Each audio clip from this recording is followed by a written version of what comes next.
Howdy all, welcome on into Goose Talks Film. I'm your host, of course, Goose, and today we are reviewing probably one of the biggest movies of the year, certainly of the summer in America, or if you're like me, winter here in Australia. Very busy month in July. The three biggest movies obviously being Jurassic World Rebirth, the next week Superman, and then 2 weeks later it is Fantastic Four, First Steps. And in and around that you have other big movies as well, like you have the Smurfs movie. For kids, it will do quite well for kids this time of year, especially here in Australia because school holidays have just started. Then you have the new Legacy sequel of I Know What You Did Last Summer, which I think would do quite well amongst horror fans. So I think July is like just a really cool month to go to the movies. Certainly when it's winter here in Australia, you want to escape the cold, go to the movies, something to do because you can't really be outside much. And then in places like America, during summer it might be too hot and you want to kind of escape the heat and go to the movies. I think it's June, July, August, I think, is like the best time of the year for the movies. Maybe around December, January, because people off on holidays for Christmas time and they, do things during the day that they wouldn't usually do, obviously being at work. But I think this time of the year is really, really good. So you get a lot of big movies coming out of any and every genre. And of course, Jurassic World Rebirth is the seventh film in the Jurassic Park / Jurassic World franchise. Obviously, one of the biggest IPs, one of the biggest movie franchises that there is in terms of popularity, generational popularity, I would say. Just all different generations because you have the first movie come out in 93, then you have a new one come out in 25, with 5 movies in between those two. So, it's just reached so many different people, so many different generations, as I said. I think it's just such a fun franchise. I think my expectations have kind of lowered with each film. And you can say that's a good thing or a bad thing. That's, different ways of looking at it. But I think that kind of helped my experience with this one. As always, this is the spoiler-free territory. So I'll kind of ramble on about this movie a little bit before I get into the spoilers. So if you haven't seen the film yet, but you want to and you don't want any spoilers, I will give you a warning when this period ends, when I will then jump into the spoiler territory. So you'll get a warning a bit later on. But if you want to just hear my thoughts about the movie without spoilers, then this is a safe space for you. Not that this movie kind of has a lot of spoilers because it is the first in a new trilogy. I don't know if that's really been confirmed or not, but from what I gather, what I've heard online and also from interviews from Gareth Edwards, the director, and Spielberg and David Koepp, the writer of this film, who was also the writer of the first 2 films. So that within itself got me a bit more excited, and my expectations were then a bit higher when I found that out. Probably about 8 to 10 months ago I found that out. And I thought, oh wow, David Koepp, I'm pretty sure he wrote the first one. I wasn't quite sure about the second one, but yes, he did write the first and the second films. And he obviously, wasn't present for third or any of the Jurassic World films. So you could tell that this has a very different tone, certainly from the previous 2 Jurassic World movies. From the topics that they were tackling and all that type of thing. And this is a whole new bunch of characters in this. Obviously that means new actors, portraying those characters. So I think that's really cool. It's a breath of fresh air. Nothing against Chris Pratt and Bryce Dallas Howard, those obviously being your 2 main characters for the Jurassic World trilogy. Then you obviously have the return of the 3 legacy characters from the original film, all on this, like, sharing the screen for the first time since the first one. God, I'm fumbling my words. I think I'm that excited. For the first time since the first one. I've said that to a few people and they thought, oh, really? No, I swear that they've all been like in the movie together after the first one. I said, no, the first one happens and then it's Jeff Goldblum is the lead in the second without Sam Neill or Laura Dern. The third one is Sam Neill as the main character with characters like Billy and William H. Macy. Then Laura Dern has, a small role in the third one. And then obviously Jeff Goldblum makes small appearances in the Jurassic World trilogy. And then we get the return of all 3 in a bigger capacity for the third Jurassic World movie. So, like, none of those characters, nothing. One of them's mentioned in a conversation. It's not really a spoiler, but I'll kind of leave that for you to kind of look forward to on who gets mentioned. You can probably make a good guess. But one of the characters just gets name dropped in a conversation. It's not a big plot point or anything, but I just won't spoil it, just so you can kind of guess who it's going to be and then find out. So other than that, just name drop reference with like no, no repercussions or anything around that. I mean, it does obviously, it is a sequel to the Jurassic World movies. Like the dinosaurs are still out in the wilderness amongst the humans and all that type of stuff. But the main idea of the story is that the dinosaurs are dying. They're not really able to survive in the environment and also share an environment with humans. But the ones that have survived have either been moved or moved naturally to the Caribbean and those areas near the equator where it's a better environment for them to live. It's hotter. It's kind of the closest they could get to what it was like back when they were actually alive. And yes, this group of mercenaries pretty much get hired to go get these samples from three large animals, all from different families of the Jurassic Cretaceous, all the different periods. And then you have also a family that then gets involved with them on the island. So it really fits that adventure survival type movie as well, which, was why I like Jurassic Park 3. I think Jurassic Park 3 is an island survival movie with dinosaurs thrown in, and that's not a negative. Because Jurassic Park 3 is, I wouldn't say it's one of the best. I know it's a very flawed film, but I would still say Jurassic Park 3 is my second favorite JP film.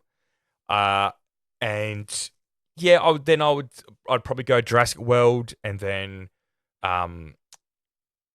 Jurassic World and then The Lost World, Jurassic Park, which is the second one, obviously. So those are the main four, and then kind of after that, it's a bit of a toss up between the second and third installments of Jurassic World. I think I definitely enjoyed Rebirth more than the two previous Jurassic World movies. This will probably be on par with Jurassic World. I will see how I feel in a few months after a rewatch of this. If I think it's better, worse, or still on the same level as Jurassic World. But after my initial viewing of this, I'd say it's definitely on par with the first Jurassic World movie, which is, my third or fourth favorite. I probably would say it's probably better than The Lost World. Although I love Jeff Goldblum and his character and stuff, I just think, I think it's a bit overloved, the second one. But like I said, I know the third one is a very flawed film, so don't at me. But I think I liked the different direction the third one went, with focusing on a different dinosaur other than the T-Rex, because we had gotten the T-Rex, obviously, in the first two films as the main big bad, obviously, with the raptors kind of sprinkled in both films. So both of them, the first two JP films are very different in certain aspects, but then obviously when it comes to the dinosaurs, very familiar. And I think maybe that's why I kind of, fall off it a bit. I know the raptors are in the third one as well, but so as you can see from the trailers of Jurassic World Rebirth 2, there's obviously a new big bad dino introduced. It's obviously a genetic mutation made by scientists. Kind of all I'll say on that, even though not a lot of it is revealed about it anyway. So not that I could really spoil much, but that's kind of all I'll say. That there's a new big bad in town for this new trilogy. And I did love the focus on other dinosaurs in this movie as well. It's not really a spoiler, but bigger focus on the mosasaur this film, which was my biggest. And I know a lot of other people out there, especially the diehard fans like me, were very disappointed with how the mosasaur was featured in the Jurassic World trilogy as a whole. With all the marketing around it and the appearance that it did make in the first one, you thought, oh, wow, look, we're going to get more and more of the mosasaur, but we got less and less of it in the second and third, even though it was always teased in the trailers. But kind of pretty much what you saw in the trailers is all you got of the mosasaur in the second and the third, and almost the first one as well. So yeah, you do see more of the mosasaur. You do see other dinosaurs as well. There's also some familiar faces in terms of dinosaurs in this as well, which is really cool. Without focusing on it too much, which I do appreciate. But there's some cool action sequences in this. Like I said, there's a pretty cool cast. I think that all the actors did a really good job, maybe except for Scarlett Johansson. I think this is a very weak performance from her, and I'll jump into that once I get into the spoiler territory. But I don't want to just be hating on Scarlett Johansson. It was weird calling her that. Like we're not, I'm not friends with her or anything. But yeah, I'll touch on a bit more. But I think she kind of really fell flat. And she's the face of this movie, and certainly the face of this new trilogy. If that's going to happen, which I do believe it is, that this is the start of a trilogy. It makes sense, certainly when you watch this film. With the things that happen and set things up, this is definitely the first in a trilogy of films for sure. And she's obviously the big lead. Then you have actors like Mahershala Ali and the actor that also plays the scientist, which is Jonathan Bailey, plays Dr. Henry Loomis. Those are pretty much your main three of this film. Obviously, Scarlett Johansson being the biggest name of the film, and Mahershala Ali, might not be a household name, but he is a two-time Academy Award-winning actor. He's done a lot of great serious work, but he's also done a bit of action and sci-fi, like he's done Alita, Battle Angel, he's done this. He's done that Apple TV movie that's kind of a blend of an Oscar bait movie, but also like a really cool sci-fi. I think it's called Swan Song, I think, which he was phenomenal. I think he should have got another Oscar nom for that, but he just missed out. A few other unknown actors in there as well, which is good. You have Rupert Friend, who is also a known actor. I mean, I wouldn't say he's a household name by any stretch, but he is. I mean, he's relatively big in Britain, and I think recently, probably people would know him as the Inquisitor. Obviously, in Star Wars, he's in the Obi-Wan Kenobi TV show. That's probably what I know him from recently. He's done quite a lot of work, but he's never been the lead in anything big. So there's definitely quite a big role for him, even though he has been around quite a long time. And he is, like I said, a very well-regarded actor as well. Those probably being your main four actors. Jonathan Bailey is becoming obviously more and more well-known. But yeah, look, would I recommend you go see this? I think if you're going to watch it at the movies. It's such a good movie experience. I went to go see it with two very good friends of mine, and they're not big movie buffs by any stretch of the imagination, but they do watch movies and they enjoy movies, but they don't dissect shit and all that like I do. Except one of my mates, he's very big on Lord of the Rings and Star Wars. It's kind of two of the things that he will be very he will dissect those, and he will be, his expectations will be higher on those things. But outside of that, he's kind of just your average moviegoer, which I think these movies really do attract. Just like I think Superman will as well. So, yeah, look, I do recommend this. It was very enjoyable, great action scenes. With the sound and the visual effects, I think go see this at the movies. If you're wanting to see this and you're umming and ahhing, should I watch it at the movies or watch it at home? Just watch it at the movies. Pay your $10 if you're a member like me, or pay your $16 to $18 for a normal ticket. It's well worth it. It's a good experience. It's just under 2.5 hours with ads. So the movie itself is probably about 2 hours and 10, 2 hours and 15. It is very enjoyable, especially if you're a dinosaur lover or a Jurassic Park / World lover. And even if you weren't a fan of the previous two Jurassic World movies, or maybe even the trilogy of Jurassic World you weren't a fan of, this I think will attract the original Jurassic Park trilogy lovers. Even though you may have disliked or hated the Jurassic World trilogy, I think this feels more like a Jurassic Park movie than a Jurassic World. But they're obviously sticking with the Jurassic World name for obvious reasons, because it's a continuation of the 4th, 5th, and 6th films. It'd be confusing if they called it Jurassic Park, and it not taking place between 3 and 4. But and obviously David Koepp being a part of this really helps that, and also the director Gareth Edwards, who is new to this franchise, but has done a lot of big movies in the past. He directed the 2014 Godzilla. He directed 2010 Monsters, which was a big independent sleeper hit on a budget of $500,000. It made just under $5 million. It became a cult hit. He also did a big sci-fi movie from 2 years ago that I cannot quite remember the name of, which is very embarrassing because I actually enjoyed it. The Creator. But his biggest thing is probably, maybe on par with Godzilla, is Rogue One, A Star Wars Story, which is probably his most well-received film that he has directed.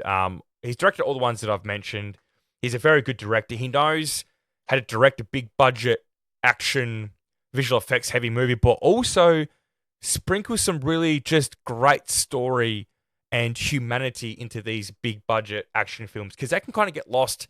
That, yeah, it's all cool to watch Fast and Furious, especially the last few of those movies in franchises like that, where it's just these characters doing relatively the same thing, and they just up the ante of the scenes and like the action sequences with the visual effects. They just kind of make things bigger every movie without kind of bringing it back down to earth, focusing on some human elements whilst being in these crazy situations. Like I think, yes and no, but the Godzilla and King Kong, franchise together has been hit and miss with it. But I think that's what it does really well in certain aspects, especially the TV show Monarch: Legacy of Monsters. I think that did a really good job of focusing on the human people around these monsters, but also having a strong focus on the animals as well. When I saw Gareth Edwards attached to direct this, I had even high hopes after when I found out David Koepp was writing. I then found out Gareth Edwards was directing, and I was excited. So, yeah, I'll probably leave that on the spoiler-free territory. I've gone 15 minutes on this zone. I want to dive and jump straight into the spoiler territory. Well, yes, I'll go through the film, talk about the whole plot, and completely spoil it. So if you do not want this spoiled, pause it here. Here's your warning. Go watch the movie, come back, listen to it. Let me know your comments about my review and also about the film in the review or in the comments, wherever you're listening to this or watching this over on YouTube. Please let me know what you think of it. But yes, this is your spoiler warning. Let's dive into it. So as we do here on Goose Talks Film, I'll read the full plot synopsis from start to finish. And this one's quite short. Obviously, being a new movie, they either don't become available straight away, or it's a bit shorter and it's not as detailed as it will be probably in a few days to a week. But yeah, bear with me, but it's not as long as usual, even for a near 2.5 hour film. God. In 2010, 5 years before the Jurassic World incident, InGen uses a laboratory on the island of Ile Saint-Hubert, probably in the Atlantic Ocean, to create transgenic mutated dinosaurs. One of these creations, a deformed six-limbed tyrannosaur dubbed Distortus Rex, escapes containment and wreaks havoc, forcing the facility personnel to abandon the island. 17 years later, in 2027, the Earth's climate is inhospitable to sustain the dinosaurs.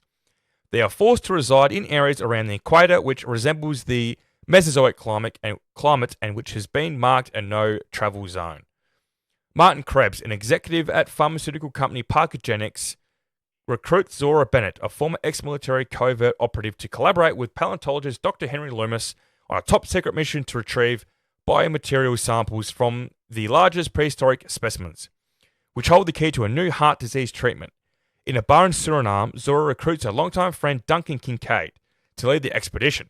He brings boat driver Leclerc, mercenary Nina, and the security chief Bobby Atwater. They set out to Ile Saint-Hubert to extract samples from the aquatic Mosasaurus, terrestrial Titanosaurus, and avian Quetzalcoatlus. I completely fucked that one, but anyway. They track the Mosasaurus, which has shipwrecked a family sailing around the island. Ruben Delgado, his daughters Teresa and Isabella, and Teresa's boyfriend Xavier. They rescue the family, and Zora successfully extracts a sample from the Mosasaur. However, it returns with a group of Spinosaurus and attacks the ship, killing Bobby and Nina. Martin prevents Teresa from writing for help to protect the mission's secrecy, then refuses to help her when she and the Delgados fall overboard. The Mosasaur forces the ship aground, stranding the team on the island. Zora informs them that she employed a rescue helicopter to circle the island in 24 hours.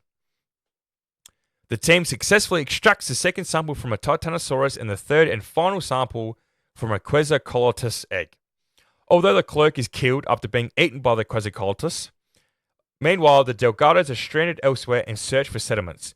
They encounter various dinosaurs, including an Aqualops, whom Isabella adopts and names Dolores, a Dilophosaurus feeding on a Parasaurolophus corpse, a Tyrannosaurus Rex, which chases the Delgados down a river.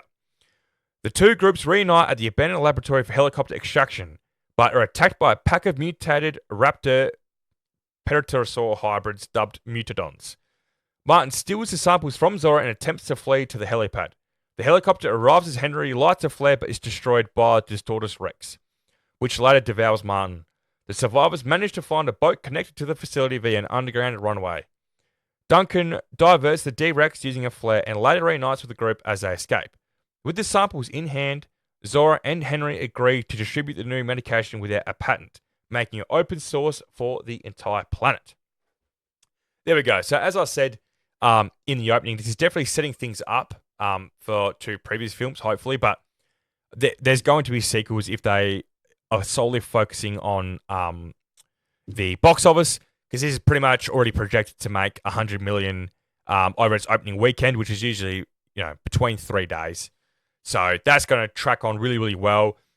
The budget is about 180 million and marketing on top. So I think this is going to go upwards of 600 mil, which if it does, then it's going to become profitable. And it's also, I think, will do quite well on streaming in terms of people renting and buying digital and what have you. So yeah, we're going to get the sequels. We're definitely going to get a sequel. Hopefully this second one performs as well.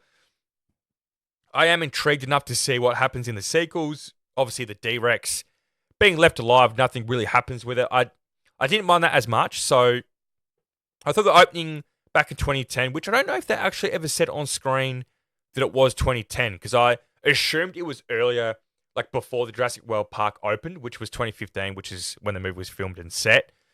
So I assumed. I don't know if I ever saw 2010 on screen. If it did, it was very brief, and I just happened to maybe look down for a drink or some of my popcorn. I never saw 2010, but maybe that's on me. But anyway, so yeah, they showed it at the start very briefly, so then you're waiting to see the D-Rex, which is good. It wants you to invest into the film, which I think is like really good to do as a filmmaker. Show me something, tease it, but don't show it too much. But obviously tease it enough that makes you go, yeah, I want to see more of this D-Rex. I want to see what it looks like better, because we only got like a very brief look at it. And when it did happen, it was cool. I thought it was really cool, the scene with the helicopter coming towards Dr. Loomis, and you think it's just flying towards him because it's hard to tell with all the smoke and the fog and what have you, but it turns out the helicopter's actually in its mouth, and it destroys the helicopter. Yeah, I wasn't sure what the hell those flying things were. I know they weren't pterodactyls or whatever, but they're hybrids between a raptor and a pterosaur, I think it is, pterosaur, which is weird. Obviously, that was genetically modified because there's no way that they're really breeding. Obviously, two could have been genetically created and they bred and made babies, but there's no way that those two separate species had offspring, because it wouldn't make any sense. But that obviously wasn't clear what they were, because obviously the characters did not really know what they were. So that's fine with me, because we're looking from the character's perspective. They have no fucking idea what they are. I'm so happy we got to see more of the mosasaur. The mosasaur played a big role. We didn't get to see it eat a lot of people, unfortunately, but I thought it was really, really cool that we actually got to see the mosasaur in action. And at least a quarter of the film was dedicated to the mosasaur. It was obviously one of the three they needed sample from. So when I found that out, I thought, cool. We're going to see a lot of mosasaur because it is one of the three main dinosaurs or animals, whatever you want to call them, in this film. So that was really cool. I thought the visual effects and like the scenes it was involved in, the action scenes, really good. The design's awesome. I liked it was kind of acting like a whale and a shark, kind of like a mix between, maybe an orca is maybe the best description of what it was most acting like. I think was cool. I thought the Spinosaurus were cool. I think it's a different species of Spinosaurus as opposed to what we saw in Jurassic Park 3. So when I first found out that we were getting more Spino in this movie, I thought, oh my God, yes, we're getting Mosasaur and we're getting Spinosaurus. Are you fucking serious? I thought, please don't ruin this, because I am like so excited. We do see a bit of the Spinos, but they are different. They are smaller and they seem like they're more aquatic than what the first one was. It seemed like it was a land creature that could swim, as opposed to an aquatic creature that could also be on land. But I thought, yeah, they were cool. It was pretty cool to see them like helping the mosasaur hunt. And, but yeah, when I realized what they were kind of a subspecies. I was kind of a bit disappointed that we weren't getting the big, massive Spino, because that would have been cool instead of seeing a T-Rex again. But I did appreciate the T-Rex only being in one scene, and I'll touch on that a bit later. But I really did appreciate that. But I was hoping we were going to kind of not get a rematch, but see Spino one-on-one with the D-Rex. And obviously, you want a wrestling term. You want to put over the new big heel, which is the D-Rex. So you kind of, want Spino to take the pin. So you wanted D-Rex to piece up the Spino. That could have been a really cool movie. And that cool scene for the movie. And that could have been a front runner for best fight scene for the second annual Golden Goose Awards at the end of the year. I'm fucking telling you now. But anyway, we didn't see that, and that's okay. We saw the T-Rex in action a little bit, and obviously that's a tease. Because this movie was made solely, they're 100% planning this film to be the first of a trilogy, whereas with Jurassic World, it felt as though they kind of cut enough ties and kind of answered a lot of questions and ended enough that we didn't really need sequels. Not fully that the sequels were completely unnecessary, but this is definitely setting up the other movies because the T-Rex didn't die. We didn't see much of it in action. We don't really know anything about it. So, yeah, it's going to be a big part in the sequels, obviously. How they and why they go back to the island, like the reasoning behind that, well, that's obviously going to happen because it's not like the T-Rex can really swim to civilization.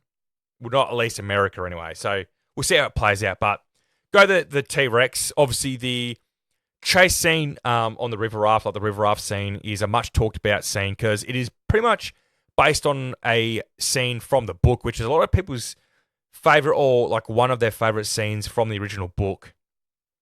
I was expecting a little bit more. I was expecting a bit more of a chase, I guess, of them in the raft, but it's quite a quick scene.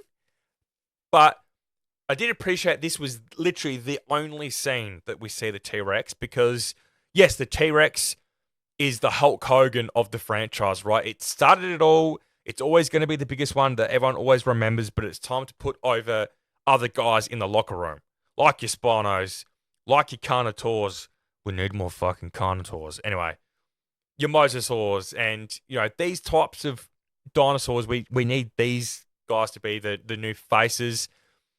Obviously, got your T-Rex scene that's going to make a lot of people happy. They got the T-Rex. They watched Jurassic Park or Jurassic World. They wanted T-Rex. They got it. They were salty that it got killed off by the Spino in the third movie. This T-Rex does not die. It's in about a 10-15 minute scene, which was done quite well. Creates suspense. Getting the raft and getting the boat and getting to safety. And yeah, it's got obviously the stakes if you think that the daughter's going to get eaten, which, I mean, we all knew it wasn't going to happen, but it still has stakes. Has you on the edge of your seat. The T-Rex looked good. Yeah, I mean, I did like this scene of when she opens the boat. Obviously, it springs up, wakes the T-Rex. The raft is only up for like 2 to 3 seconds, and somehow the T-Rex completely disappears without a noise or anything. But we've seen that a bit in the franchise with the T-Rex, and obviously it pops up behind it. It obviously walked around, which kind of makes a little bit of sense. But yeah, that's the T-Rex scene I thought was, yeah, cool. You got your T-Rex, and it wasn't oversaturated, wasn't overly used. The T-Rex wasn't brought in to kill the D-Rex, which it's done in the past, which, like I said, you need to put over new faces. You need to put over these new guys in the locker room, the heels and the baby faces. So I'm happy. Talking about the cast, yeah, Ed Skrein was one I forgot to mention at the start, mainly because he's barely in this, which really, really surprised me. I mean, Ed Skrein, you're looking back roughly 10 years when he was in only a few episodes of Game of Thrones. He then left and got recast, which I think the recast actor was much better for that role. But anyway, it's Darian Harris. He left because he made such an impact. He was good looking. The way his pronunciation, his accent, he has a very unique dialect on how he talks and all that. So he left Game of Thrones after only a few episodes, playing a pretty pivotal character in Khaleesi's storyline because he's getting all these other offers. He went on to be the main villain in the first Deadpool movie, which was very well received. As Ajax, I think his name is. I think something like that. And then obviously he went to be one of the leads in Midway. He got these roles, but he was never like the main guy in a big film that was successful at least. So I thought, okay, maybe he's just going to be the second or third string, or he's always just going to be the villain, which there's nothing wrong with that. A lot of actors have made very good careers out of being that type of actor. When I saw him in this, I thought, oh, cool. I actually had no idea that he was in this film. And as soon as I heard his voice and saw him pop up, I thought, that's Ed Skrein. Like, he's so recognizable. And yeah, he was like kind of like he was the muscle, right? Like he was there for the security to protect them. He had the guns, blah, blah, blah. And he has like 12 lines. He's barely in this for like 15, 20 minutes. And he gets killed by a Spino on the boat. I thought, are we getting a Billy situation? Like in the Jurassic Park 3, we think he gets killed by the pterodactyls, but turns out he got saved. He'd washed down the river. he was in critical condition, but he was alive. Are we going to get that? No. By the looks of it, he did. He did. He got eaten by a Spino and drowned and eaten, whatever happened to him. And we never saw him again. So either his scenes were cut from the film, which I don't know what you would really cut from him, like what would really need to be edited out and what would be added in the original script that would then be edited out. I don't know. Maybe a few lines of dialogue, but nothing major. So I was really surprised that Ed Skrein was barely in this and he was killed off very early. Maybe his career's dropped off more than I realised. Maybe that's on me, but I was just so surprised about that. But talking about his character and all that, I think these characters and their backgrounds, like, you kind of like, are you thinking all these characters are just going to be fodder? Are they just here to literally be eaten by dinosaurs?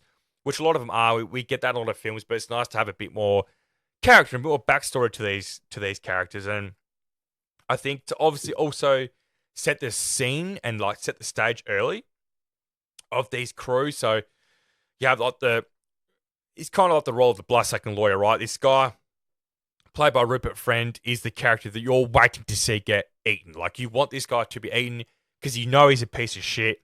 He's money hungry. He's the guy that from Engine X or whatever it's called, that obviously wants the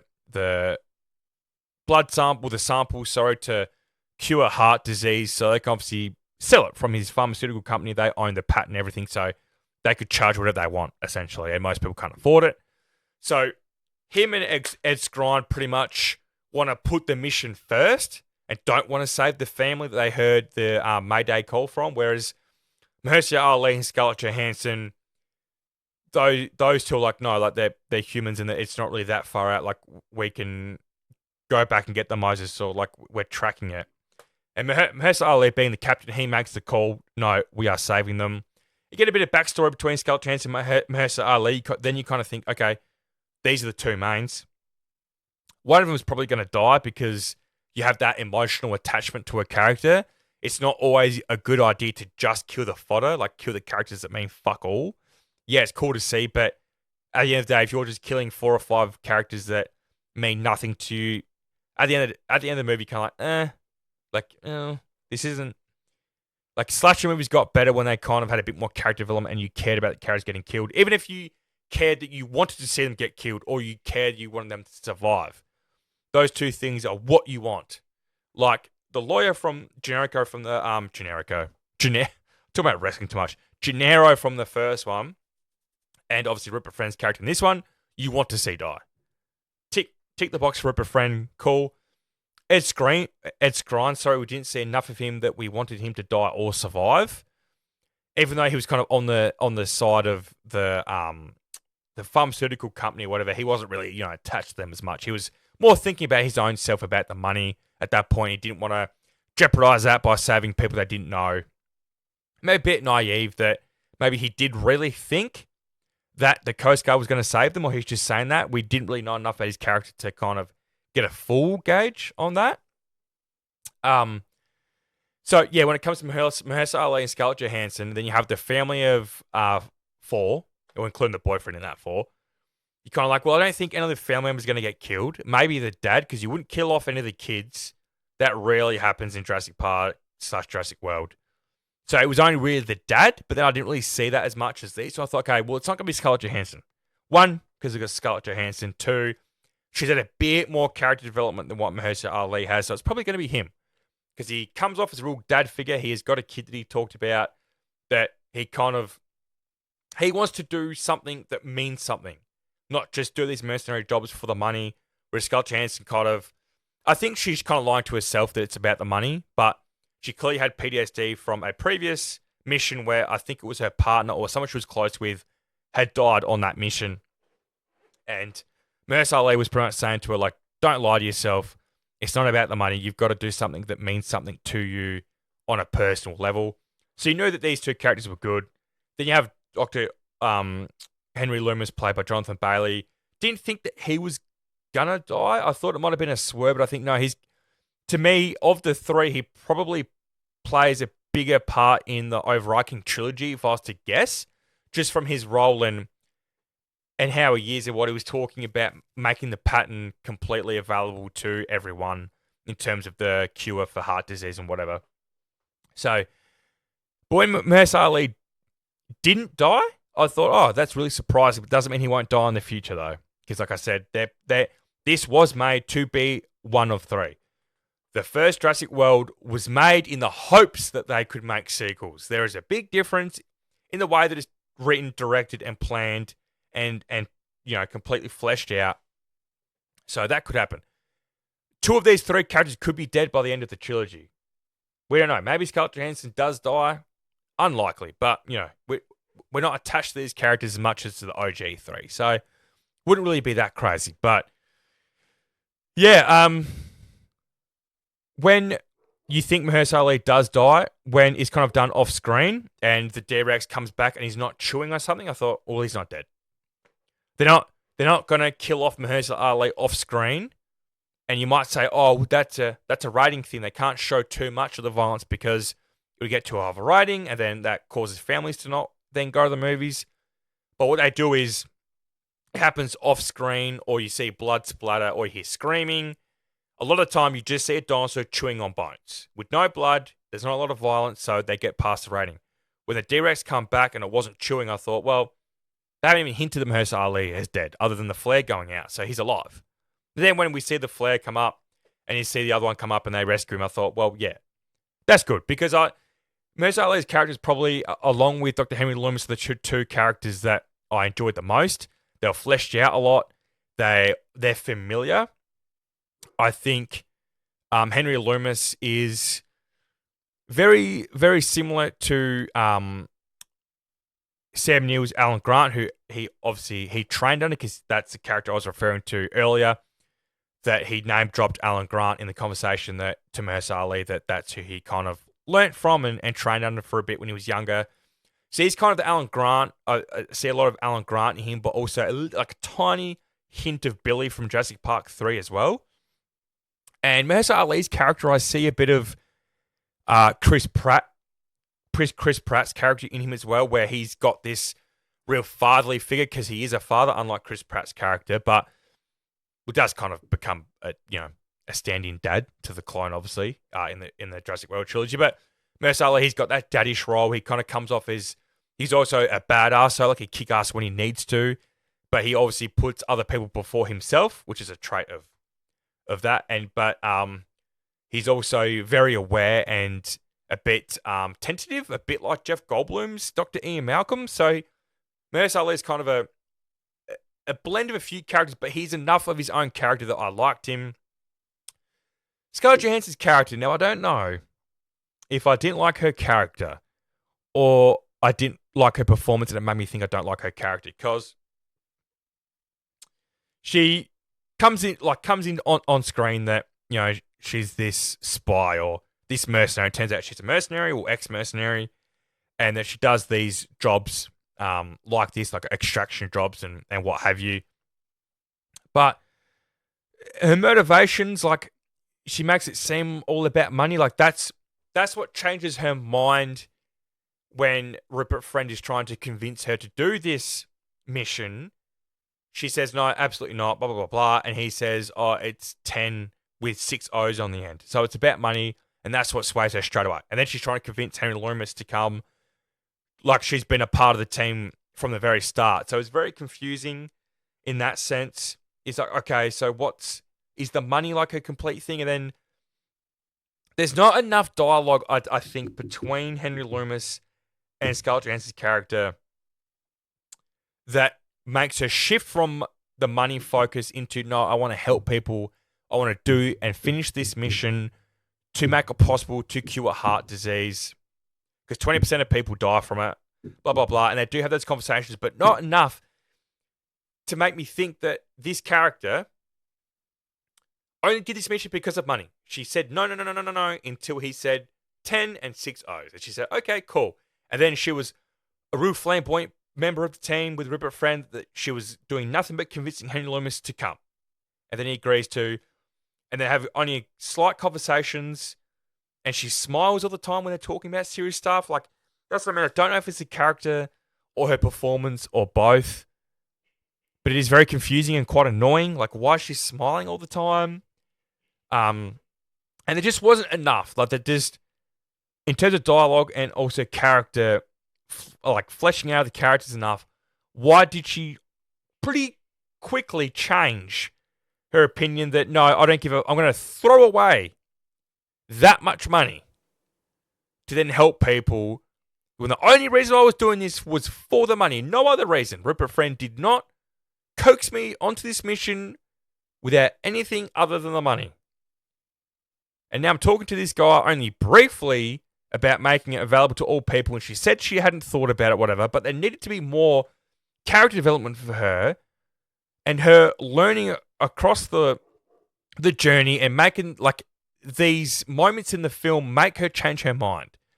Just didn't get enough of it, but it could be Scarlett Johansson's performance. It was very bland, very boring. It was very to the book of this role. And look, I didn't expect Scarlett Johansson to be, an Oscar-winning actress, one of the best actresses out there, because she's not. But she's a draw. She's attractive. She's likable. She's charismatic to a point. But in terms of the acting, I think she was definitely outshone by Jonathan Bailey and Mahershala Ali and Rupert Friend. And also a few of the other characters like the family as well. So I have to rewatch this movie again and then watch the sequels to really get my full opinion on the character. Maybe we'll get a bit more development from her character, hopefully, in the sequels.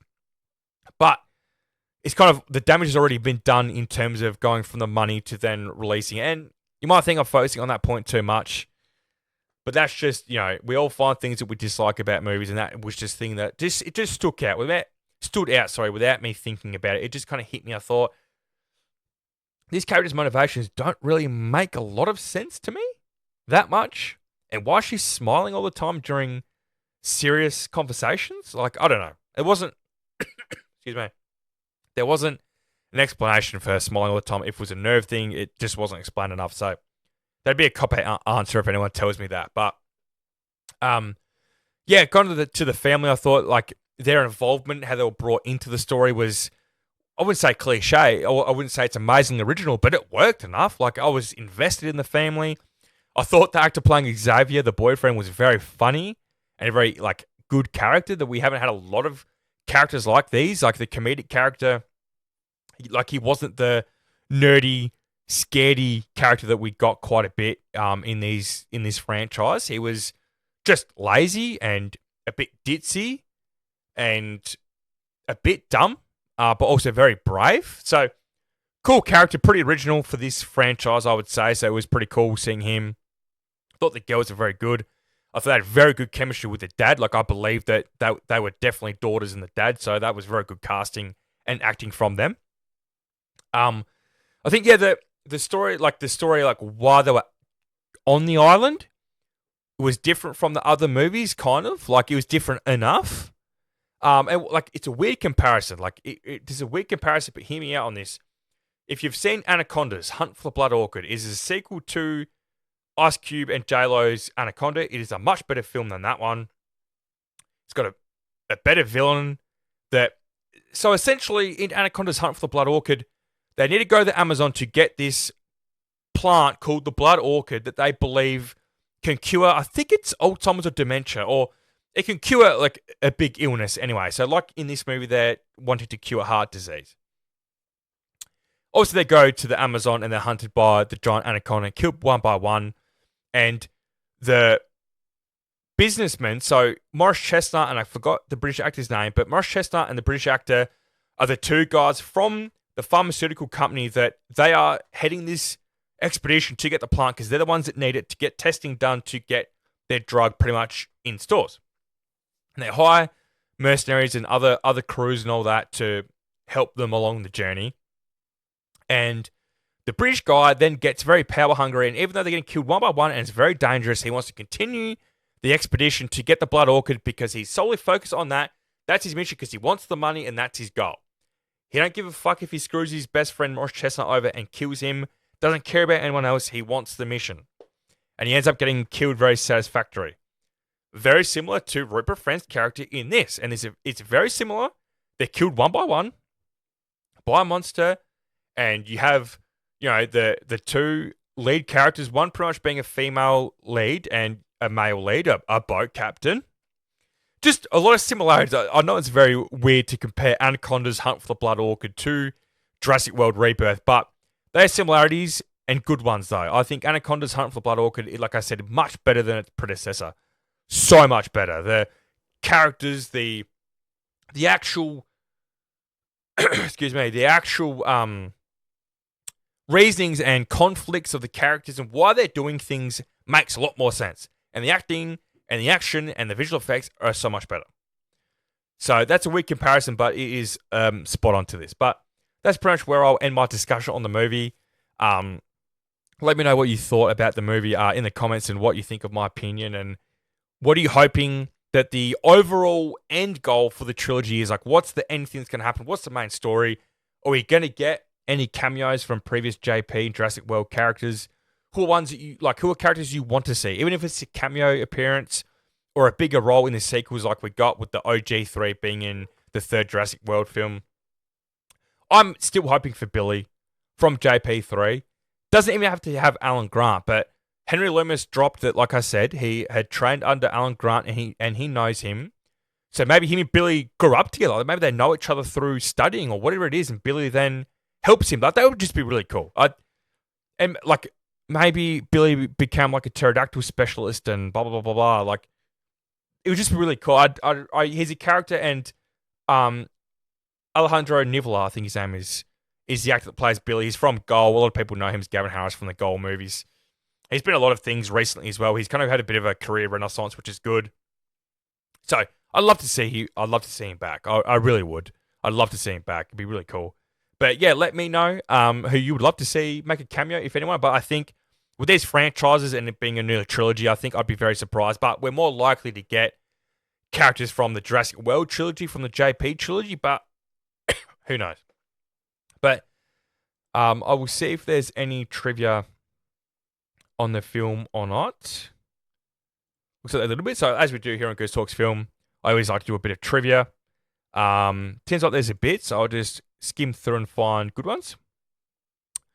Scarlett Johansson has been a huge fan of the franchise ever since she was a child. She spent the last 10 years before this film was announced trying to join the franchise, saying she would have been fine with appearing in one to only to die in the first 5 minutes if it meant she could be a part of it. So that's cool. I mean, that's what I appreciate, that these actors are joining franchises that they grew up watching, they want to be a part of. Like, they're passionate about the films, which is good. I would just love for her performance to be a bit better and her character to be better. So, a school bus in New York City is seen with Crichton Middle School painted on its side. This is a reference to the late Michael Crichton, the author of Jurassic Park novel that spawned the film franchise.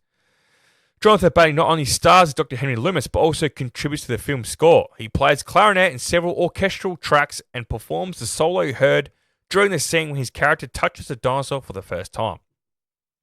Now, I knew that he was in the orchestra.